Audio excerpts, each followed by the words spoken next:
এই পৃথিবীতে মৃত্যুর ভাবনা, মৃত্যুর কথা যার স্মরণ থাকে না, মৃত্যুর কথা যার মনে নাই, তার জীবনটাই নাফরমানের জীবন হইতে পারে। কোনো ইমানদার অথবা কোনো বিবেকবান যে চোখের সামনে মৃত্যু দেখছে, সে অহংকার করে কেমন? যে চোখের সামনে অনিশ্চিত মৃত্যু দেখে, সে দুনিয়া নিয়া এত পাগল পারা হয় কেন?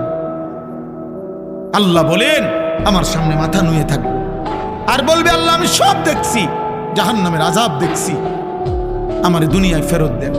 আল্লাহ বলবে, না বান্দা, না বান্দা, আমার বাপ এত মৃত্যু, এত লাশ, এত মানুষের জানাজা দেখবার পরে এই ঈদগাহ মাঠে কত মানুষের জানাজা হয় না? কথা বলেন না? আপনাদের কবরস্থান নাই?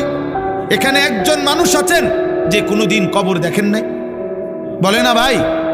একজন মানুষ আছে যে কখনো লাশ দেখে নাই, কোনো জানাজা পড়ে নাই? এত মৃত্যু,